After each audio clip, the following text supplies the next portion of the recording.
Hey there, folks. Welcome to Spectrum Pulse. We talk about music, movies, art, and culture. And today we are finally going to be talking about the newest album from Flying Lotus called Flamagra. So I'll admit it, I had to go back and re-listen to Cosmogramma and You're Dead before making this review. And it was probably the first time in about 5 or so years that I've done so. And yes, I know, that looks bad, obviously, as both are genuinely great albums that take tangled, jazzy experimentation in their electronic tones, and then dive into rabbit holes rife full of strange samples, twisted analog synths, and the sort of alien vibe that commands a sort of pit-in-your-stomach dread as much as it does my respect and wonder. And that's the funny thing for me. Stephen Ellison, aka Flying Lotus, he creates thematically cohesive, amazingly intricate, and remarkably textured albums that can synthesize some genuine beauty, but often cycle around some existential themes and central ideas that can be deeply unsettling if you stare into that abyss, and are really just best consumed as one long look. People tend to forget that certain tones on Cosmogramma were synthesized from samples of vital sign monitors and respirators in his dying mother's hospital room, and that's also one reason I've always found it kind of strange that Flying Lotus recruits guest artists for verses on projects like You're Dead for isolated pieces that feel like fragments that could be separated from the larger album.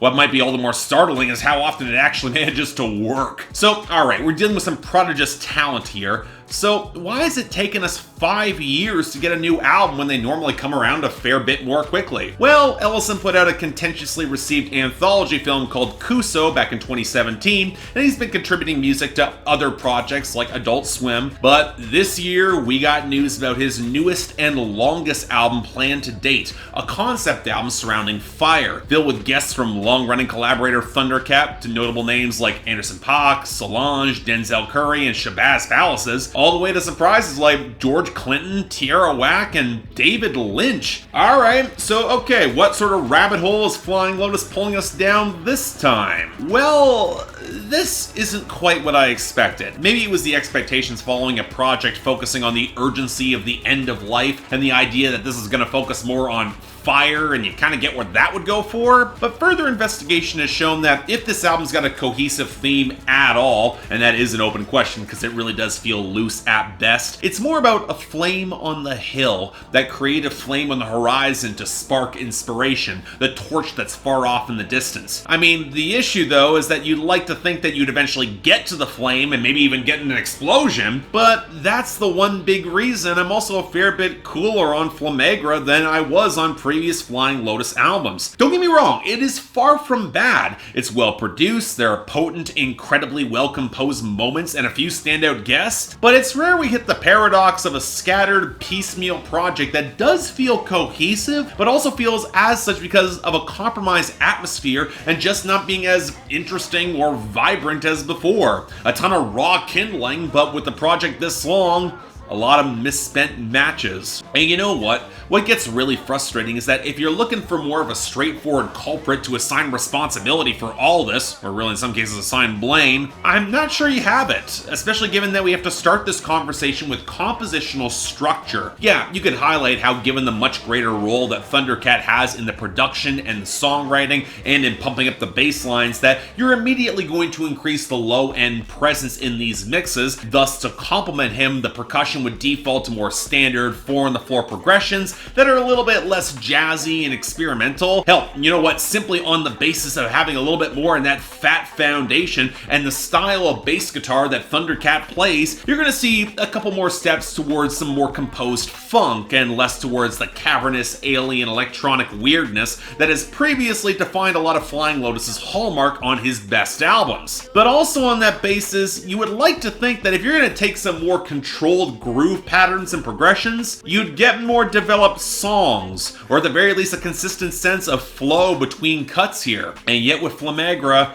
it seems like you're getting neither fully developed pieces in the vein of songs that could have been well singles in the past, or a sense that many of these fractured pieces will blend into each other and have some decent flow. And thus when you couple it with only some sparing moments of explosive frenetic energy, you get the feeling that Flying Lotus will dabble in a sound or a style for a short time just before wandering into a different vibe and the possibility that something might click, relying more on similar tones and groove patterns in the low end to cultivate any sense of cohesion than similar melodic tones. or a consistent sense of atmosphere, or any sense of lyrical focus at all. Now, like with You're Dead, I can see the thematic reason for cramming 27 tracks into this hour-plus track list. The Distant Fire, it's symbolic of inspiration, obviously. It kind of makes sense that the creative process has so many false starts and scattered moments. Inspiration works like that, with a pulsating core that might not have the frenetic force, but it's always present here. But that also raises some very real questions, the first coming in terms of atmosphere. While the unsteady groove was always a major contributor to some of the weirdness of previous albums, I can't overstate how important that larger sense of scale and depth was in the mix, the tonal choices and the melodies, that the songs could feel so all-encompassing and just swallow you whole. They were that gargantuan. And while you get choice moments where the mix does deepen a little bit, the supple bass always feels reassuring, and the carefully arranged, mostly organic background tones in the strings and some of the guitar and some of the keys, it adds a richness and twinkle that nevertheless feels a little bit more stable and, dare I say, even more conventional. But if you choose to go down that route, the weird tonal choices become less anathema that the human mind can't grasp and more just kind of quirky or flights of fancy. And while a lot of the momentum has been pitched out the window, especially in the album's final third,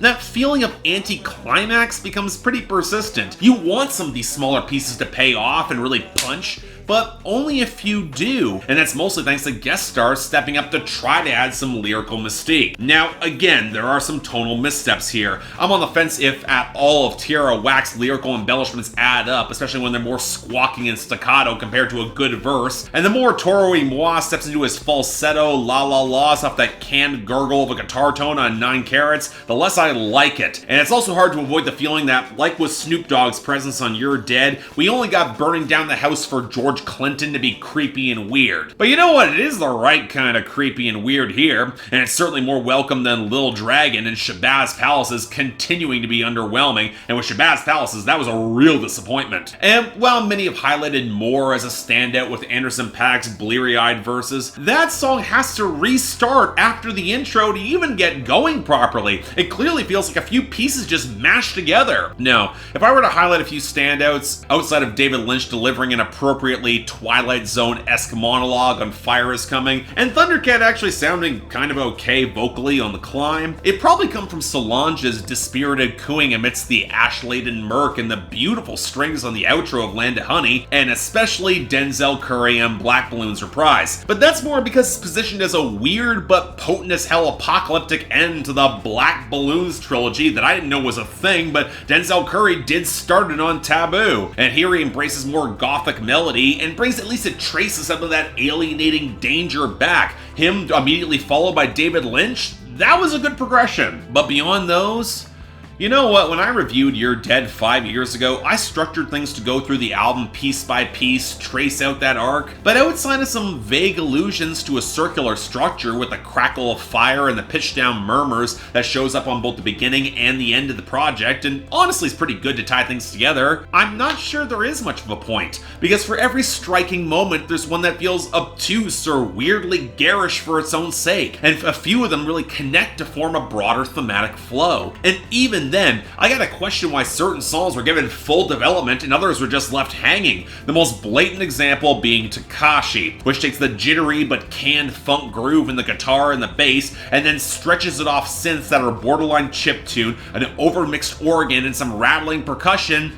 and then does it for 6 minutes. It's the longest song here. Why didn't you take the same opportunity to expand some of the fluttery strings and deeper atmosphere on Inside Your Home, or the eerie layering of Andromeda, or the lower fidelity textured smolder of Pygmy that actually sounded surprisingly good? A song like Thank You Malcolm, it works well as a sparse, jazzy tribute near the very end of the album, and I actually think Remind You has just enough body and length and elegance to really stick the landing with its short runtime. But why then follow it with the creaking strings and the abrupt pianos on Say Something that completely shifts the atmosphere? And for every good moment that I've mentioned, there are plenty that feel either undercooked, like the cycling, bleeping progressions on Heroes in a Half Shell, or the underwhelming lack of payoff on Find Your Own Way Home, or they're just irritating, zany for their own sake, like the weirdly blown out Capillaries, or the garish chiptune-esque tones on All Spies, or especially the fidgety honks that try to transition to more of an atmospheric finish on Pilgrim from Side-Eye that just meshes with nothing. I've already brought up flow here, but it's all the more relevant, as this album is peppered with fragments that could have been cut, and maybe some deeper smolder and consistent atmosphere could have been maintained outside of the bass lines.